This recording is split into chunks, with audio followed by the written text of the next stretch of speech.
And also, Obama's pardoning prisoners, Awesome. which Awesome. I think is great. I think people have been talking about it for the longest,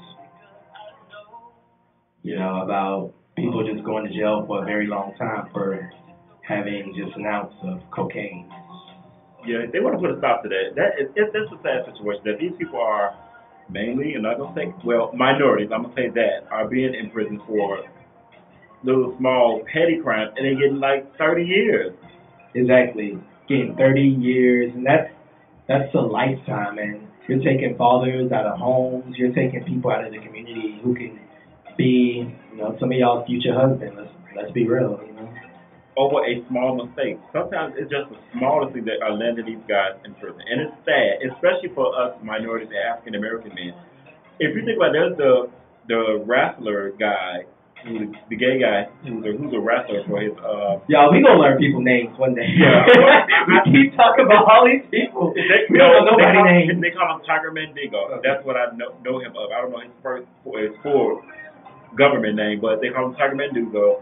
He just got sentenced to 30 years for knowingly giving people HIV. Oh. Yeah, he was sleeping with people, but still. Oh, he didn't know he was giving people HIV. No, he had HIV, but he wasn't disclosing his status to the people he was sleeping with. 30 years. And they got HIV from him, and they gave him 30 years, and that's totally unfair. That's too high of a sentence. And first of all, he was escorting. Let's put that out there. He was escorting. Well, I mean, if you're paying for an escort, you should be but you still aware of at the end of the day, the problem was two people. The blame is put on both people because you should make this person, if you're the one being penetrated, have this person put on a condom. Right. You are also held responsible of your own life. Exactly. So you put your own life in risk. So now that you contracted HIV for this person, now you mad, you didn't call the police, now you say he didn't keep trying to kill me and give me HIV when you should have made that man put on a condom, or you yourself should have wore a condom. Right. HIV is that's a death thing. It's kind of sort of. Yeah, and I do agree. I do think it's dumb. By all means, I think it's wrong that anybody who has HIV to purposely infect someone. There are people out here who. But it's not like you raped that person. Not at all. It was consensual sex every time. Exactly. And you know what you was getting yourself into. You should have used a condom, period. Or you should have had this man to put on a condom. For everybody out here, please practice safe sex or abstinence. Right. Let's throw that in real quick too. Safe sex. Please do, because HIV is not the only thing that's out here. You're getting KIDS too. It's called kids, and some people are getting out and having abortions every day. Yeah. But that's another topic for another day. Yeah, I know, right? Other sexually transmitted disease out here. Please protect yourself, people. It's okay to have sex, and if that's what you want to do, but protect yourself. Wear a condom, wrap it up. Because you could be just like, to tie back into the whole situation where this young man is now facing 30 years or have to do 30 years in prison, just like for as we call it, a small crime. Just like people who caught with a bag of weed got to do 15 years. That's ridiculous. Right. And it's like so many, I think it was like just under 50 people who he pardoned. But 46. There's so many people in jail off of these petty crimes.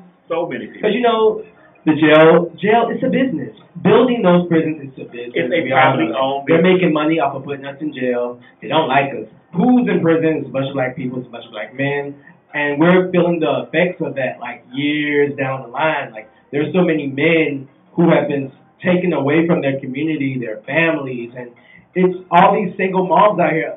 I know a lot of girls who they're in jail for a long time over something crazy. So, with that being said, this is what I'm talking about being in jail or prison. If your person that you were in love with goes to prison for 10 years, would you still be there for them? Yes, I would. I mean, I don't know if I would still be in love, but I would still. I don't know, because I'm the type of person who I don't know. I'm be like, the judge broke us up. I'm sorry. I mean, but at the same time, it's like you can't just leave that person there. You have to. No, I think over time it fades away. Right. I would definitely. It depends on what you had with that person too. Now, you got kids and the foundation and something established with that person versus we were dating for 6 months, you got put in jail. But 10 to 20 and 30, even 30 years, that's a long time. Would you date a lifer? I mean, I'm hoping and praying nobody out there get put in jail for that. I'm just saying. I'm putting it out. I'm like, I'm sorry, babe, but the judge broke us up. Right. But I don't know. That's one of those situations. We'll cross the bridge. Hopefully, I never will get there. Right. But if I was to get there, I would handle it when I get there. But like I said, it just depends on what you have with that person. That's true. If you're married to them, Right. like you said, you have kids and all this. Because some people are like, that's who I'm with. I got kids. We got something going. Do you think they should take their kids to visit them in jail? I mean, if you're going to be in there for that long, you should. Like, daddy or mama is behind bars for 30 years, so this is where you're going to see them. So at what age do you feel that it's okay to start taking the children to the prison? I think as soon as they get there, because that person is going to want to see their kids. And they have a right, that's the only interaction they're going to have with their kids. And that's the only connection to the outside world that they would have. Right, so. In certain ways. Yeah, that's a really touchy issue. Just like Phaedra and Apollo. Right. According to media outlets, that, Phaedra's have been taking her kids to see Apollo. She has not. And she has not. But I don't know how true that is as of recently. But in the beginning, she said she's not taking her kids to see Apollo in prison. I mean, not now. She's her kids. How long was Apollo in prison? Like 7, 8 years. That's a long time. I would explain to my kids, like, look, such and such happened. I feel like you need to tell kids and let them know. I totally agree. You should tell kids right away instead of lying to them. Right. Say, he's off away on 2 or 3 years down the line. Oh, here he is. It's like, and you give the kids false hope because the kids are waiting. Like you say, well, Daddy's coming home in a year, and they're going to be asking, when's Daddy coming back? When's Daddy coming back? Mommy's coming home in a year. Mommy's never back. He had to go away. Where'd he go? He went overseas. He's out on business. Why? Kids, they're going to keep asking questions. This is not just like a toy that went away. This is their parents that was in their lives. Especially when they have memories of them. They know who this person is. Right, and I would take my kids. Like, we going to the jail because such and such happened. Yeah, it's about explanation. You have to explain and be very clear. Very. And let them know that you ain't going to do that because I'm going to be on you. And you let them know these are the consequences of the things that you do wrong. Right, you have to be very detailed. Very detailed. With any subject that's that important and, that big of an issue with a child, you have to really... But a lot of times, especially in African American community, we keep that taboo because we're ashamed that we're in taking your kids to jail? Yes. We don't want to take our kids to the jail. That's embarrassing. I mean, I don't know. I guess I don't know a lot of people with I haven't talked to people about that situation. I would say that. Well, I would say this. For me, it comes from a real place. I've been through that situation with, and it's hurtful to the child. Right. When you don't tell the child the truth. Right. I know. I think when kids figure stuff out and they figure out that a parent has been lying to them for a long time. Yeah, and also the kids grow up with detachment and displacement. Right. So you may be creating even more issues by hiding that situation from your hiding child. the fact, lying to the children, and keeping the children away. You have to. There's a real world out here, and things happen. If you don't let the kids know, this can happen also to you. But such and such made a mistake. But at the same time, everybody parent their child differently. Of course. So I can't tell you what to do with your kids. You do that's what you feel. Yeah, exactly. So I'm not saying what's right because I ain't got the kids. First of all, so I'm not saying that you're wrong or you're a bad person for doing that. I'm just saying what I feel I may do if I had kids. Because I don't even have kids yet. So I know some moms and dads, they're at home like, who are you to talk? But, I'm just giving a little bit of... I'm coming from a real place. I'm speaking from my own personal experiences, which I'll probably reveal later on the radio show. But if the situation happens like that and you have children, be honest with your kids. That's all I'm going to say. Right. Be honest. Well, we can definitely get on that note. Be honest with your kids. But shout out to Obama. I think a lot of people felt like he would pardon more people and do this earlier in his presidential career. I think people feel like I know a lot of people are kind of saying like finally he's doing something for our community. Oh, most definitely. Yeah. So. And I think there's be more and more people to come, especially when you're trying to get this bill passed that people with smaller offenses can get out earlier, right, and don't have to do all that time. That's a great thing in itself, just from you just firing 46 people or 50 people, where more and more people, thousands of people can get out earlier than instead of having to be in the jail for 30 years. Right, and a lot of people are saying that, you know, when you're in jail, you're not being rehabilitated. These jails nowadays, they're not really helping those prisoners. Not at all. You change. Right. And it probably make you a worse person. Right. 30 years is a long time. Okay. That's a lifetime. That's a long time. I'm not even 30 yet. I'm 33, and that's still a long time. Yeah. I don't know. I don't want to see no parts of the jail. I mean, to me, a day in jail is a long time.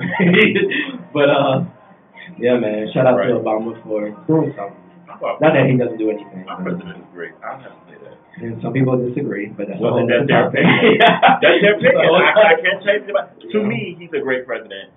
And not just because he's black. Right. He's so improved. Are you one of those people who think everything he does is great? No. I said that question the wrong way. I asked that question wrong. I should have said it a different way so I can kind of trip him up and make him say something. No, because no one does something that you always agree with. Right. So he's human, and he's going to make some good and bad decisions. I think Obama. How can I say this without sounding crazy?